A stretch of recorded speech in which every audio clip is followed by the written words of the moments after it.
नमस्कार मित्रांनो, आज 26 नोव्हेंबर.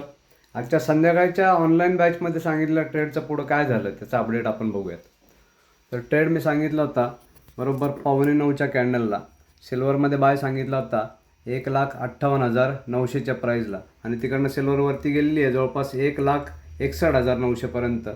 3,000 पॉईंटचा प्रॉफिट मिळालेला आहे या ट्रेडमध्ये आत्तापर्यंत आणि माझ्या हिशोबाने या ट्रेडमध्ये अजून एक्झिट आलेलं नाही आहे, त्यामुळे ट्रेड अजूनही होल्ड आहे. काही लोक दिवसाला 10-10, 12-12 ट्रेड मारतात आणि 60% ॲक्युरसी 70% ॲक्युरसीप्रमाणे त्यांचं काम चाललं असतं. 4-5 ट्रेडमध्ये स्टॉप लॉस उडतात. इकडे मला चांगले चांगले अनुभवी ट्रेडर पण हा त्यांचा अनुभव सांगतात ट्रेडिंगचा, की पहिल्या ट्रेडमध्ये जर स्टॉप लॉस उडला तर पुढच्या ट्रेडमध्ये एंट्री करायची डेअरिंग होत नाही. आज सकाळपासून सिल्वर जी आहे ही गॅपअप उघडली होती आणि त्याच्यामध्ये सकाळपासून काही खास ट्रेड आले नव्हते. जर दिवसभरात ट्रेड नाही आले तर संध्याकाळी तो आला आणि जवळपास 3,000 पॉईंटचा प्रॉफिट आपल्याला देऊन गेला. अशी मोठी रॅली कॅप्चर करायचं स्किल आणि तो पेशन्स ज्यांच्यामध्ये नसतो ते छोटे छोटे 10-10, 12-12 ट्रेड दिवसाला मारत राहतात.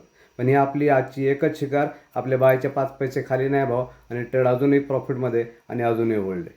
तर आजच्या पुरते एवढंच, भेटूयात उद्या.